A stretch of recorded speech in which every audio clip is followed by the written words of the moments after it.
परम पूज्य बाबा साहब डॉक्टर भीमराव अम्बेडकर जी को नमन, पूज्य भंते जी को नमन और आप सभी उपासक उपासिकाओं की उपस्थिति को नमन।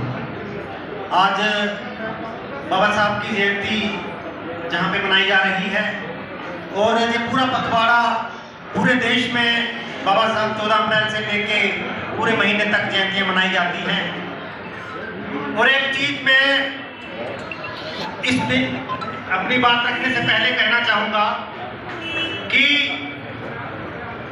बाबा साहब के जन्मदिन से कोई 10 दिन पहले तक पूरे देश के अंदर, पूरे उत्तर भारत के अंदर लगभग 1 दर्जन ऐसी घटनाएं हुई हैं जहां बाबा साहब की मूर्तियां तोड़ी गई हैं और बड़े ही विचलित कर देने वाले दृश्य थे।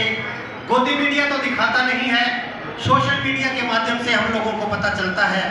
बाबा साहब की स्टैच्यू की हाथ उधर पड़े हैं, गर्दन उधर पड़ी है और बड़े ही विचलित कर देने वाले दृश्य जो थे वो हम लोगों ने सोशल मीडिया पर देखे।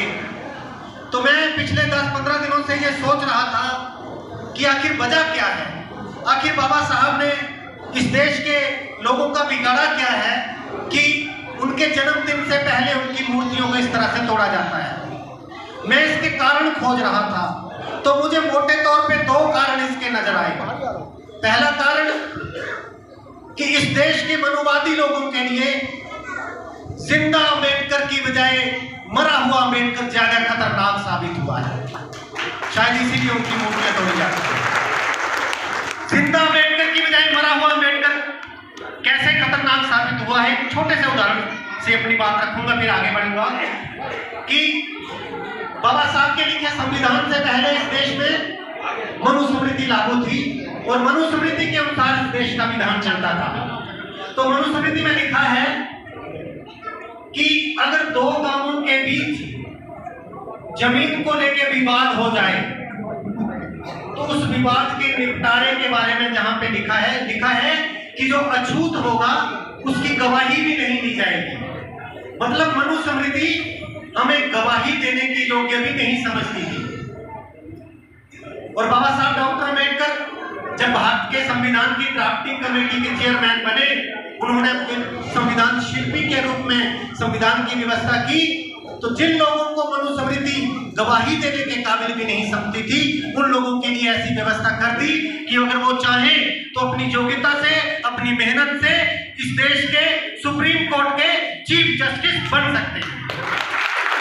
तो अगर आप देख रहे हैं कि पिछले कुछ दिनों से ये आवाजें इस देश की सत्ताधारी जो पार्टी है उसके बड़े बड़े नेता कह रहे हैं कि अगर हम 400 पार जाते हैं तो संविधान बदलेंगे, तो आप समझ सकते हैं कि संविधान को क्यों बदलने की इनकी जरूरत पड़ रही है इनको।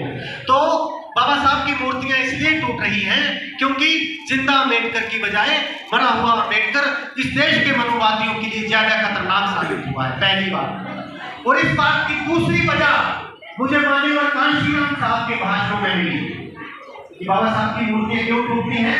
माननीय कांशीराम अपने भाषण में कहते हैं कि जिस बाप की औलाद नालायक होती है, जिस बाप की औलादें नालायक होती हैं, उस बाप की इज्जत कोई नहीं करता।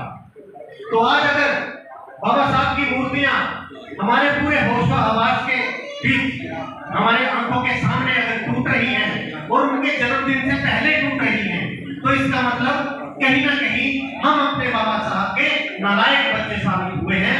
और आज बाबा साहब के जन्मदिन के मौके पे इस दिल्ली के सबसे बड़े, सबसे जो सक्रिय बुद्ध विहार के अंदर हम इस बात को, आज इस बात की जिम्मेवारी उठानी होगी कि हम बाबा साहब के नालायक बच्चे हम लोग साबित हुए हैं। अगर हम बाबा साहब के नालायक बच्चे साबित ना होते तो इस तरह की घटनाएं हमारे सामने ना आती। अब छोटी सी बात मैं रखूंगा कि जो लोग, जो समाज अपने महापुरुषों के बताए हुए रास्ते पर चलने से इनकार कर देते हैं और जो समाज अपने महापुरुषों की तरफ पीठ करके खड़े हो जाते हैं, उनके साथ क्या होता है? वैसे तो उनका बेड़ा ही गर्क हो जाता है, अपनी भाषा में कहूँ, देसी भाषा में। लेकिन मोटे तौर पर 2 चीजें होती हैं। पहली बात, जो समाज अपने महापुरुषों के बताए हुए रास्ते पर चलने से इनकार कर देते हैं, उनके साथ मोटे तौर पर दो बातें होती हैं। पहली बात कि उनके हक हकूकों के ऊपर शरेआम डकैतियां डालनी शुरू हो जाती हैं, और दूसरी बात उनकी आने वाली नस्लों का जो भविष्य है वो पूरी तरह से अंधकार में चला जाता है। तो हक हकूकों के ऊपर डकैतियां किस तरह से डलती हैं, मैं इसको एक छोटे से उदाहरण से आपके सामने रखूंगा। अभी 14 तारीख को हम लोग हिमाचल में थे। हिमाचल में हमें बुलाया गया था बाबा साहब के जन्मदिन के मौके पर, वक्ता के रूप में वहाँ था, और जेएनयू से भी 2-3 लोग गए थे। तो हिमाचल प्रदेश में थे, और पिछले साल जब हिमाचल प्रदेश के अंदर चुनाव विधानसभा के होने थे, तो चुनावों से थोड़ा सा पहले वहाँ के स्वर्ण लोगों ने, वहाँ का एक स्वर्ण मोर्चा बनता है और SC/ST एक्ट और आरक्षण की एक शव यात्रा बनाई जाती है, और उस शव यात्रा को वो लोग पूरे हिमाचल प्रदेश के सारे जिलों में, सारी तहसीलों में और सारे गांवों से होके निकालते हैं, और पूरे प्रदेश के अंदर एकदम दहशत और एकदम दंगों का माहौल बना दिया जाता है। जहां तक तो ठीक है। अब SC/ST एक्ट की शव यात्रा निकालते हैं, जबकि क्राइम रिकॉर्ड ब्यूरो के आंकड़े इस बात के गवाह हैं कि हर साल अत्याचारों का जो सिलसिला है वो बढ़ता चला जाता है। ना हमारी बेटियां, हमारी महिलाएं सुरक्षित हैं, ना हमारे छोटे छोटे बच्चे सुरक्षित हैं। तो अत्याचार है तो संविधान ने हमको सेफ गार्ड दिया है, तो संविधान ने हमको सेफ गार्ड दिया है, तो ये SC/ST एक्ट हमारा संवैधानिक अधिकार है, जिसकी वजह से हम जी पा रहे हैं। तो उस एक्ट के खिलाफ आपके दुश्मन जो हैं वो एक शव यात्रा निकालते हैं, जहां तक तो ठीक है। लेकिन जनता की चुनी हुई सरकार, जो पहले सरकार थी इस राम, जो हिमाचल प्रदेश में सुखविंदर सुक्खू से पहले जो जयराम ठाकुर की भारतीय जनता पार्टी की सरकार थी, उस सरकार ने क्या किया कि जब वो शव यात्रा पूरे प्रदेश में घूम के, पूरे प्रदेश में दंगों का माहौल बना के हिमाचल की विधानसभा के आगे आई, तो चुनी हुई सरकार ने उसे विधानसभा के अंदर लेके चले गए। और विधानसभा के अंदर ले जाने का संविधान में ऐसा कोई प्रावधान नहीं है कि कोई समाज का एक तबका किसी दूसरे तबके के खिलाफ इस तरह की हरकत करे, और जनता की चुनी हुई सरकार किसी एक तबके का इस तरह से साथ दे। ऐसा संविधान में कहीं नहीं लिखा, लेकिन ऐसा किया गया। और हम लोगों ने टीवी के पर्दे पर देखा कि जो सबसे बड़ा अधिकारी होता है, जो चीफ सेक्रेटरी होता है, जो मुख्यमंत्री का PA होता है, वो सबसे बड़ा अधिकारी होता है, प्रशासनिक अधिकारी, वो गंगाजल छिड़क रहा था। तो शासन भी उनकी तरफ, प्रशासन भी उनकी तरफ, और किस लिए उनकी तरफ? जो हमारे संवैधानिक अधिकारों के खिलाफ। तो इसलिए मैंने कहा कि जो लोग अपने महापुरुषों के बताए हुए रास्ते पर चलने से इनकार कर देते हैं, उनके हक हकूकों के ऊपर इस तरह से संवैधानिक जो है, इस तरह से डकैतियां डालनी शुरू हो जाती है। मैंने कहा कि हम लोग बाबा साहब के नालायक बच्चे साबित हुए हैं।